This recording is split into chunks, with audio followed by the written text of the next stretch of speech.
ఒక్కొక్క స్టేట్మెంట్ చెప్తాం. కానీ మనం చెప్పుకుంది సాఫ్ట్‌వేర్ కమ్యూనిటీలో కూడా సాఫ్ట్‌వేర్ కమ్యూనిటీలో ఏమేమి ఉంటాయని చెప్పుకున్నాము. ఫ్రంట్ ఎండ్ టెక్నాలజీస్ ఉంటాయి, బ్యాక్ ఎండ్ టెక్నాలజీస్ ఉంటాయి, అలాగే ఫుల్ స్టాక్ డెవలపర్స్ అని ఉంటారు.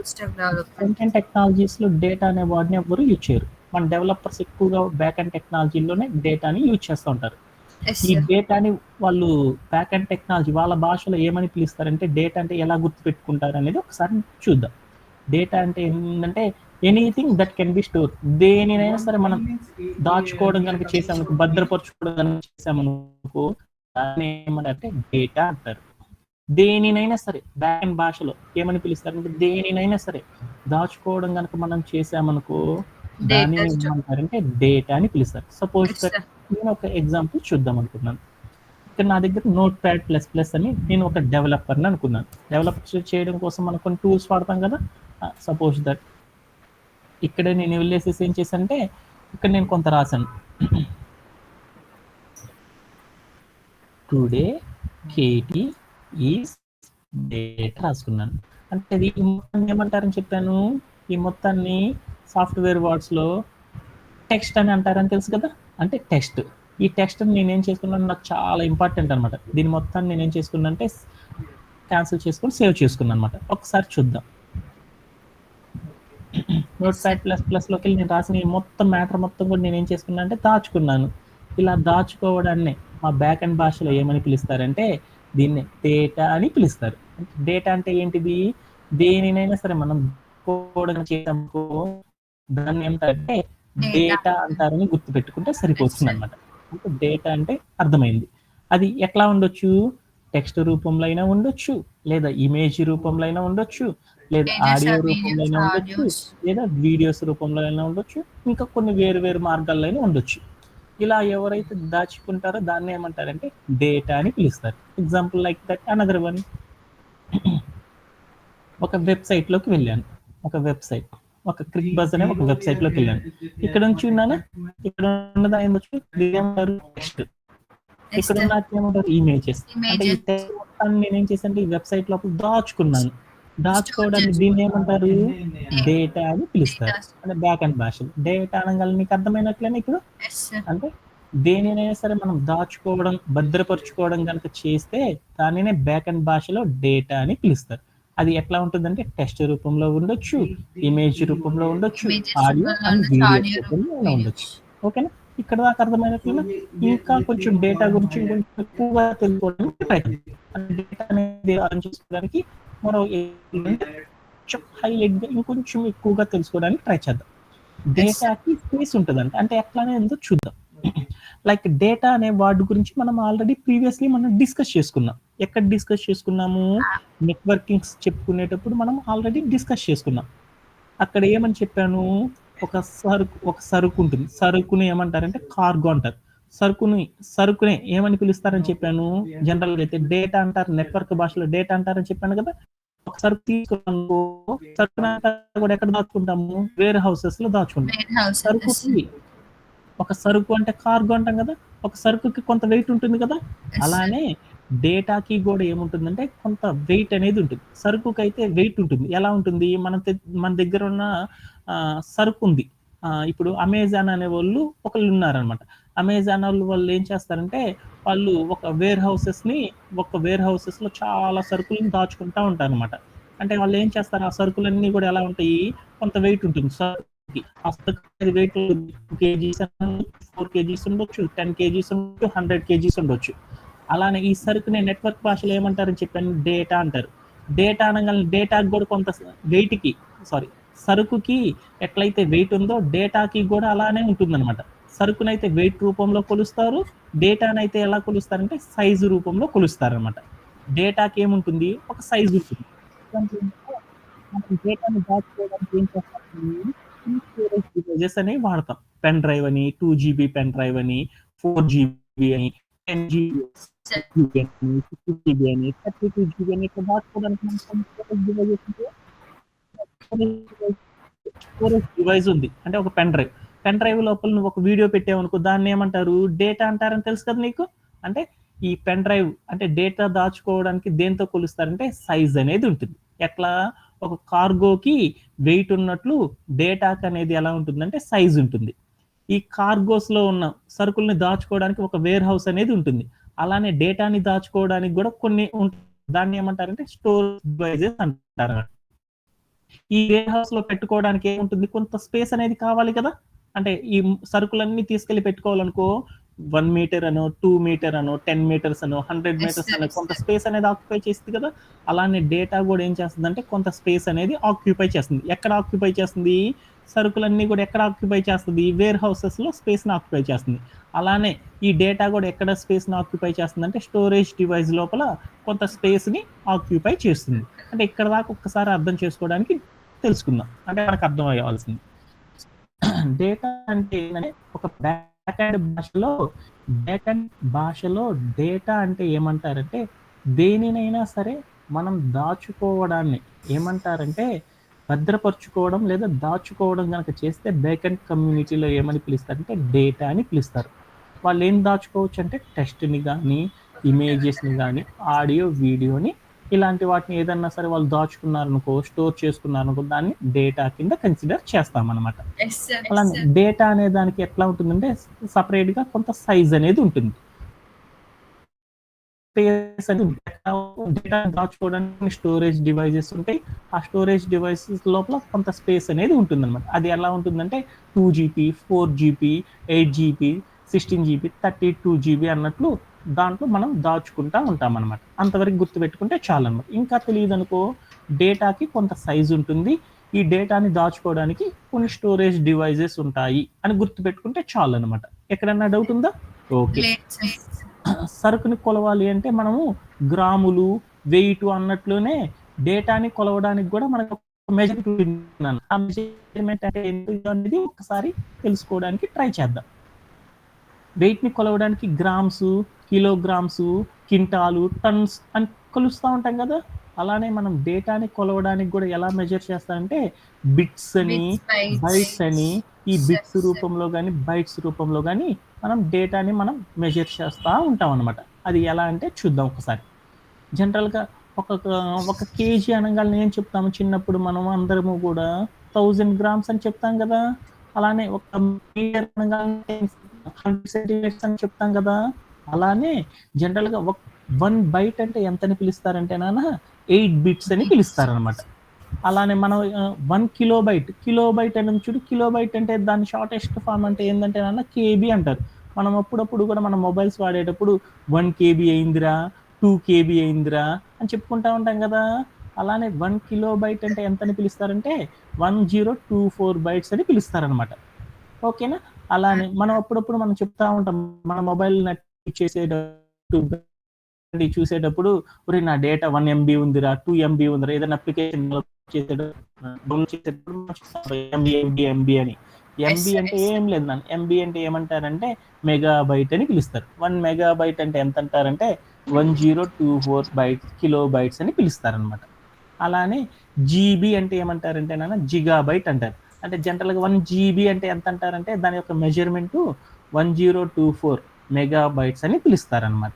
ఓకేనా. అలానే మనం అప్పుడప్పుడు మనం ల్యాప్టాప్స్ కొనేటప్పుడు మనం ఏం చేస్తామంటే ల్యాప్టాప్స్ అన్నీ కూడా ఎంత స్పీడ్తో ఉన్నాయో చూడాలి అంటే మనం ఏం చేస్తాము, 512 256 128 ఏదైనా టెరాబైట్ డేటా దావచ్చు అనేది మనం అడుగుతూ ఉంటాం కదా. అలానే అక్కడ టీబీ అంటారు కదా, టీబీ అంటాం కదా. టీబీ అంటే ఏమంటారంటే టెరాబైట్ అంటారు. అంటే కంప్యూటర్లో స్టోరేజ్ చేసుకోవడం చాలా ఎక్కువగా ఉంటుందని మనం అందరం చెప్పుకుంటూ ఉంటాం కదా మొబైల్స్లో కంటే. ఆ టెరాబైట్ అంటే ఎంత అంటారంటే 1024 జిగాబైట్స్ అని పిలుస్తారనమాట. ఓకేనా. Okay, good. ఇక్కడ దాకా అర్థమైనట్లేనా? Okay. So coming to the ఒక రియల్ టైం వరల్డ్ లో అసలు డేటా సైజెస్ ని ఎలా కొలుస్తారనేది ఒక ఎగ్జాంపుల్ ద్వారా చూద్దాం. రియల్ వరల్డ్ లో ఎలా అంటే ఒక చిన్న ఎగ్జాంపుల్ ద్వారా చూద్దాం. ఇక నేను గూగుల్లోకి వెళ్ళాను, ఒక అమెజాన్ అని ఒక సైట్ లోకి వెళ్ళాను.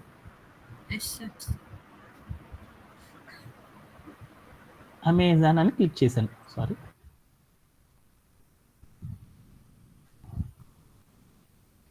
ఒక అమెజాన్ అనే ఒక ఈ-కామర్స్ వెబ్సైట్లోకి వెళ్ళాను. ఈ వెబ్సైట్లో ఉన్న ఒక ప్రోడక్ట్ని చూశాను, ఏదో ఒక ప్రోడక్ట్. అంటే నాకు ఇక్కడ ఉన్న నాకు కొంచెం ఇయర్ ఫార్మ్స్ అంటే నాకు లేవు అనుకున్నాను, వీటిని ఇయర్ ఫార్మ్స్ బై చేద్దాం అనుకున్నాను. ఇక్కడ చేస్తాను, ఇక్కడ ఉన్న ఇయర్ ఫార్మ్స్ నాకు బాగా నచ్చింది, దీన్ని కొందాం అనుకున్నాను, అంటే దీన్ని బై చేద్దామని చూసుకున్నాను. ఇక్కడ కనుక చూస్తే చూడనా, ఇక్కడ ఏముందో చూడు, ఇక్కడ చూడు, ఇక్కడ ఉన్న దాన్ని ఏమంటారు, టెక్స్ట్. అంటే ఒక వెబ్సైట్ లోపల ఇక్కడ నేను రౌండ్ చేసిన ఈ టెక్స్ట్ ఎంత ఎంత ఇది ఇక్కడ రాయాలి అంటే ఎంత స్టోరేజ్ పట్టిందంటే నన్ను దీనికి 200 bytes పట్టిందనమాట. అంటే ఇక్కడ ఉన్న ఈ డేటా మొత్తం ఇక్కడ దాచుకోవడానికి ఎంత డేటా అవసరం అంటే 200 bytes అవసరం అనమాట. ఇక్కడ మనం ఈ పిక్ని సేవ్ చేసి పెట్టాలి అంటే ఎంత డేటా కావాలంటే 200 kbs కావాలన్నమాట. అంటే ఒక ఈ కామర్స్ వెబ్సైట్ లోపల ఇక్కడ స్లైడ్లో చూద్దాం, ఇక్కడ ఈ కామర్స్ వెబ్సైట్ ఉంది కదా నాన్న, ఈ కామర్స్ వెబ్సైట్ లోపల ఇక్కడ రైట్ సైడ్ లో చూడు ఒక బాక్స్ ఉంది, టెక్స్ట్ ఉన్న బాక్స్. ఈ టెక్స్ట్ ఉన్న బాక్స్ మొత్తం కూడా ఎంత సైజ్ ఉంటుందంటే నాన్న 200 bytes ఉంటుంది అనమాట. ఇక్కడ కనుక చూస్తే ఇక్కడ ఒక క్లాస్మేట్ అనే బుక్ ఉంది చూడు, ఇమేజ్. ఈ ఇమేజ్ మొత్తం కూడా ఎంత సైజ్ ఉంటుందంటే నాన్న 200 kbs ఉంటుంది అనమాట. అలానే ఇక్కడ కనుక ఈ కామర్స్ వెబ్సైట్ చూస్తాము, ఈ కామర్స్ వెబ్సైట్ లోపల చూడు ఈ పిక్ కు సంబంధించిన మొత్తం డేటా ఉంచుడు, బై కానీ ఇక్కడ ఇది కానీ ఇక్కడ ఉన్న డేటా కానీ ఇక్కడ ఉన్న ఆఫర్స్ కానీ ఇక్కడ ఉన్న క్వాలిటీ కానీ అబౌట్ దిస్ కానీ ఇదంతా కూడా ఎంత ఉంటుందంటే నాన్న మొత్తం కలుపుకుంటే ఒక వెబ్ పేజీలో ఉండే ఒక ఈ కామర్స్ వెబ్సైట్లో ఉన్న ఒక వెబ్ పేజీలో ఒక ప్రోడక్ట్ తాలూకు ఇన్ఫర్మేషన్ మొత్తం కలిపితే ఎంత ఉంటుందంటే నాన్న 1.5 MB ఉంటుంది అనమాట. ఓకేనా? Okay, good. అంటే ఇప్పుడు మనకి ఏమవుతుంది, రియల్ టైం సినారియోలో కనుక మనం ఏం చూస్తున్నామంటే ఏదైనా ఒక వెబ్సైట్ లోపలికి వెళ్ళి అక్కడ ఒక ప్రోడక్ట్ సమాచారం చూసానుకో, ఆ ప్రోడక్ట్ దగ్గర ఉండే టెక్స్ట్ మొత్తం కూడా ఎంత ఉంటుందంటే నాన్న 200 MB ఉంటుంది అనమాట మినిమం. ఆ ప్రోడక్ట్ చుట్టూరు మనం రాసే ఒక ఇమేజెస్ ఎంత ఉంటుందంటే మినిమం ఒక్కొక్క ఇమేజ్ ఒక 200 kbs ఉంది. అదే ఒక వెబ్సైట్ లోపల కనీసం ఒక 10 ఇమేజెస్ కానీ కనీసం 100 lines ఆఫ్ టెక్స్ట్ రాశారనుకో, ఆ మొత్తం ఈచ్ పేజీ ఆ మొత్తం పేజీ మొత్తం కూడా ఎంత సైజ్ ఉంటుందంటే నాన్న 1.5 MB ఉంటుంది అనమాట. అలానే అమెజాన్ అనే ఒక వెబ్సైట్ ని కనుక గమనించామనుకో, ఈ అమెజాన్ అనే వెబ్సైట్ లోపల చూడు ఒక్క ప్రొడక్ట్ ఉంటుందా, ఒక్కటే ఉండదు, చాలా ప్రొడక్ట్స్ ఉంటాయి అనమాట.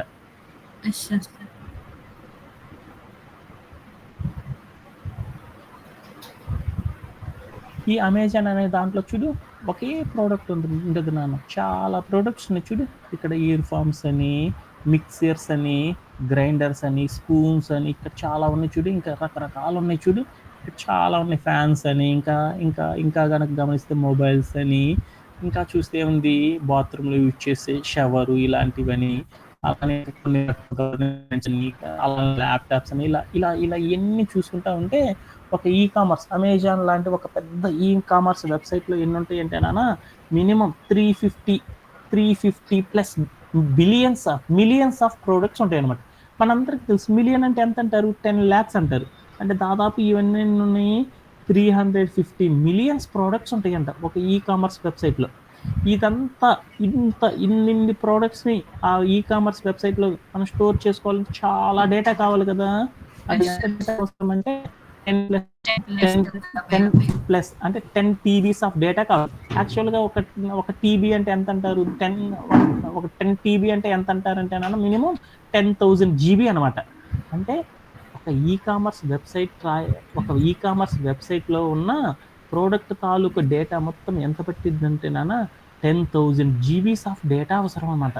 యాక్చువల్లీ మన ఫోన్స్ కనుక ఉంటాయి, మన ఫోన్లు ఏముంటాయి, మన ఫోన్ కొనేటప్పుడు అప్పుడప్పుడు చూసుకుంటా ఉంటాం అనమాట. మన ఫోన్ కొనేటప్పుడు మన ఫోన్ అనేది 16 GB డేటా పట్టిద్దా, 128 డేటా పడుతుందా, లేకపోతే 256 డేటా పడుతుందా అనేసి మనం చూసుకొని కొనుక్కుంటా ఉంటాం కదా.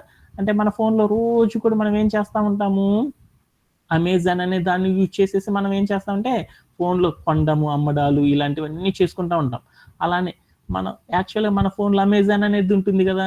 ఈ అమెజాన్ అనే ఒక వెబ్సైట్ వెబ్ అప్లికేషన్ మన ఫోన్లో ఉందంటే ఎంత డేటా అవసరము, 10,000 GB డేటా కావాలి. కానీ మన ఫోన్లో అంత డేటా ఉంటుందా, ఉండట్లేదు. అంటే ఈ డేటా అంతా ఎక్కడ ఉంటుంది అనేది తెలుసుకోవాలనుకున్నాను. అంటే మన ఫోన్లో తెలుసుకున్నాను. అంటే మన అమెజాన్ ఒక్కటే కాదుగా మన ఫోన్లో ఉండేది, ఫ్లిప్కార్ట్ అనేది కూడా ఉంది. అంటే మనం ఎంత పెద్ద రిచ్ కిడ్ అయినా సరే ఎంత బాగా కాస్ట్లీ ఫోన్ కొన్నాను అంటే అమెజాన్ ఒక్కదానికైతే ఎంత డేటా అవసరం అవుతుంది, అమెజాన్ ఒక్కటే నేను ఉంచుకోవాలంటే 10,000 GB కావాలి. అదే ఫ్లిప్కార్ట్ అనేది కూడా నా ఫోన్లో పెట్టుకొని వాడుకుందాం అనుకున్నాను, ఎంత డేటా కావాలి, ఇంకో 10,000 జీబీ కావాలి. అలానే ఇంకోటి మింత్రా అనే యాప్ కూడా నేను వాడుకోవాలనుకున్నాను అనుకో, అది కూడా నా ఫోన్లో ఉండాలంటే ఎంత అవుతుంది, 10,000 జీబీ కావాలి. అంటే ఒక్క ఫోన్లోనే 10,000, ఇంకోటి 10,000, చాలా డేటా కావాలి నా ఫోన్కి. అంత డేటా అంతా నా ఫోన్ అనేది 64 జీబీ ఉంది. అంటే అంత డేటా అంతా నా ఫోన్లో ఉంటుందా, ఉండదు. అంటే ఈ డేటా అంతా ఎక్కడికి వెళ్తుంది అనేది నాకు తెలుసుకోవాలి అనుకున్నాను. అర్థమైందన్న క్వశ్చన్? రియలిస్టిక్గా ఉంది, ఇంట్రెస్టింగ్గా. అంటే ఒక ఈ కామర్స్ వెబ్సైట్ని క్రియేట్ చేయాలంటే ఒక 10,000 జీబీ డేటా కావాలి. అంటే ఇలాంటి డేటా మొత్తం కూడా మన ఫోన్లోకి ఈ కామర్స్ వెబ్సైట్ని డౌన్లోడ్ చేసుకున్నాం అనుకో, ఈ డేటా అంతా కూడా ఏమవుతుందంటే మన ఫోన్లోకి రాదు అనేది నాకు అర్థమైంది. వచ్చింది అనుకో 10,000 జీబీ మన ఫోన్లో ఉండాలన్నమాట స్పేస్. కానీ మన ఫోన్లో ఏంది, అనే ఒక వెబ్ అప్లికేషన్ కనుక మనం డౌన్లోడ్ చేసుకున్నాం అనుకో, దాని తాలూకు డేటా అంతా కూడా మన ఫోన్లోకి రాదు అనేది అర్థమైందా? అంటే ఎక్కడికి వెళ్తుంది అది, ఆ డేటా మొత్తం కూడా ఎక్కడికి వెళ్తుందో తెలుసుకోవాలంటే మనం అప్పుడు ఏం చేద్దాం అనుకుంటున్నానంటే బ్యాక్ ఎండ్ అనే టెక్నాలజీని యూజ్ చేసేసి ఆ డేటానంతా కూడా మనం ఏం చేస్తామంటే భద్రపరుచుకుంటాం అనమాట. అదేందో ఒకసారి చూద్దాం. ఎక్కడన్నా డౌట్ ఉందన్నా టుడే మనం చెప్పుకున్న టాపిక్ అంటే ఒక్కసారి అర్థం చేసుకోవడానికి ట్రై చేద్దాం. ఇంకొకసారి డేటా అంటే ఏందో మనం డిస్కస్ చేస్తాం. డేటా అంటే ఏమంటారంటే మన యొక్క డెవలపర్ కమ్యూనిటీలో, డెవలపర్ భాషలో దేనినైనా సరే మనం దాచుకోవడం కనుక చేసాం, దాచుకోవడం అనేది తీసేసాం, స్టోర్ చేసుకోవడం. దేనినైనా సరే మనం స్టోర్ చేసుకోవడాన్ని ఏమంటారంటే డేటా అని పిలుస్తాం. అది ఎలా ఉంటుందంటే టెక్స్ట్ అయినా ఉండొచ్చు, లేదా ఇమేజ్ అయినా ఉండొచ్చు, సమ్టైమ్స్ ఆడియో వీడియో రూపంలో అయినా, సమ్టైమ్స్ ఇంకా వేరు వేరు రూపాల్లో అయినా ఉండొచ్చు. అంటే యాక్చువల్గా చెప్పాలంటే డేటాకి కొంత సైజ్ అనేది ఉంది. ఈ డేటా మొత్తాన్ని దాచుకోవడానికి మనం స్టోరేజ్ డివైజెస్ యూజ్ చేస్తాం అనేది గుర్తుపెట్టుకుంటే చాలు అనమాట. ఓకేనా? ఓకే, అలానే కొంచెం రియల్ టైం సినారియోలో డేటాని కొలవాలి అంటే, ఒక వెయిట్ని కొలవాలంటే గ్రాములు కిలోగ్రాములు ఉన్నట్లు, అలా డేటాని మనం మెజర్ చేయాలంటే బైట్స్ అని, బిట్స్ అని ఇలా మనం మెజర్ చేస్తూ ఉంటాం అనమాట. ఓకేనా? Okay, good. అలానే కొంచెం ఒక రియల్ టైం సినారియోలో ఒకటి ఎగ్జాంపుల్ అర్థం చేసుకుందాం అనుకున్నాం. దేని గురించి? డేటాబేస్ గురించి అర్థం చేసుకోవడానికి ట్రై చేద్దాం. అంటే ఒక ఈ కామర్స్ అనే ఒక వెబ్సైట్ గమనిస్తే దాంట్లో ఒక ప్రోడక్ట్ తాలూకా ఇమేజ్ కానీ టెక్స్ట్ కానీ చూస్తే ఎట్లా ఉంటుందో చూద్దాం అనుకున్నాను. ఏదైనా ఒక ప్రోడక్ట్ని క్లిక్ చేసి అక్కడ ఉన్న టెక్స్ట్ని కనుక చూసానుకో, అది ఎంత ఉండొచ్చు అంటే మినిమం 200 bytes ఉండొచ్చు అనమాట. అదే వెబ్సైట్ లోపల ఉన్న ఒక పిక్, అంటే ఒక పిక్ అంటే ఏంది, ఒక ఇమేజ్ మినిమం ఎంత ఉండొచ్చు అంటే 200 kbs ఉండొచ్చు అనమాట. టోటల్లీ ఆ ప్రోడక్ట్ తాలూకు ఆ పిక్కు, ఆ ప్రోడక్ట్ తాలూకు టోటల్ ఇన్ఫర్మేషను, ఆ పిక్కు మొత్తం కలిపి, అక్కడ ఉన్న పిక్స్ అన్ని కలిపి, వాళ్ళు ప్లేస్ చేసిన పిక్స్ అన్ని కలిపి ఎంత ఉండొచ్చు అంటే మినిమం 1.5 MB ఉండొచ్చు అనమాట. యాక్చువల్గా అమెజాన్ అనే ఒక వెబ్సైట్ లోపల ఎన్ని ప్రోడక్ట్స్ ఉంటాయి అంటే దాదాపు 350 millions ఆఫ్ ప్రోడక్ట్స్ అనేవి అవైలబుల్గా ఉంటాయి అనమాట. ఇన్ని ప్రోడక్ట్స్ను వాళ్ళ ఆ వెబ్సైట్లో ఉంచాలంటే వాళ్ళకి మినిమం ఎంత డేటా అవసరం అవుతుందంటే మినిమం 10,000 జీబీ డేటా కావాలన్నమాట. అంటే అదే మనం ఒక మొబైల్లో అమెజాన్ అనేది ఎప్పుడు కూడా మనం డౌన్లోడ్ చేసుకుని అమెజాన్ అనే ఒక వెబ్సైట్ని యూజ్ చేస్తూ ఉంటున్నాం కదా. అంటే మనం మొబైల్ లోపల అమెజాన్ అనే ఒక అప్లికేషన్ డౌన్లోడ్ చేసుకున్నాం అనుకో, ఇంత డేటా అనేది మన ఫోన్ అనేది మింగేస్తుంది అనమాట, ఆక్యుపై చేస్తుంది. కానీ యాక్చువల్గా చెప్పాలంటే మన ఫోన్లో అనేది ఒక 64 GB అని 128 GB అని డేటా మాత్రమే ఉంటుంది. ఈ అమెజాన్ ఒక్కటే డౌన్లోడ్ చేస్తే మన ఫోన్లోకి రాకూడదు కదా యాక్చువల్గా అయితే, కానీ మన ఫోన్లో ఉంటుంది. అంటే అప్పుడు నాకేమర్థమైంది, అమెజాన్ అనే ఒక అప్లికేషన్ని డౌన్లోడ్ చేసుకుంటే దానికి సంబంధించిన డేటా అంతా కూడా మన ఫోన్లోకి రావటం లేదు. అది ఎక్కడికి వెళ్తుందంటే ఆ డేటాని మొత్తాన్ని కూడా వేరే చోట వాళ్ళు దాచిపెడతారనమాట. దానిని ఏమంటారంటే డేటాబేస్ అని పిలుస్తారు. అంటే డేటాబేస్ అంటే ఏంటంటే ఒక కంటికి కనపడకుండా డేటాని మొత్తాన్ని కూడా ఒక చోట దాచిపెట్టడాన్ని ఏమంటారంటే డేటాబేస్ అని పిలుస్తారు. అంటే మన మొబైల్ లోపలికి డేటా రాకుండా సాఫ్ట్వేర్ ఇండస్ట్రీస్ అన్ని ఏం చేస్తాయి అంటే ఒక ప్రోడక్ట్ తాలూకు సమాచారం, ఒక ప్రోడక్ట్ తాలూకు మొత్తం ఇన్ఫర్మేషన్ మాత్రం మనకు డిస్ప్లే చేస్తూ ఉంటుంది. ఆ డిస్ప్లే చేయడానికి అనుకున్న డేటా మొత్తాన్ని కూడా ఏం చేస్తుందంటే మన కంటికి కనపడకుండా వేరే చోటుకు తీసుకొచ్చి దాచిపెడతారు అనమాట. అది ఎక్కడ దాచిపెడతారంటే వాళ్ళు డేటాబేస్ దాచిపెడతారు. డేటాబేస్ అంటే ఒకసారి అర్థం చేసుకోవడానికి ట్రై చేద్దాం. డేటాబేస్ అంటే ఏంటంటే డేటాతో డీల్ చేయడం కోసం డేటాబేస్ని యూజ్ చేస్తాం. డేటాబేస్ని యూజ్ చేసి మనం ఏం చేయొచ్చు, డేటాని డీల్ చేయాలంటే ఏందో ఒకసారి చూద్దాం. డేటాని డీల్ చేయడానికి డేటాబేస్ని వాడతామంట. అంటే ఏందో చూద్దాం. ఓకేనా? డేటాతో డీల్ చేయడం అంటే ఏంటి అనేది ఒకసారి చూద్దాం.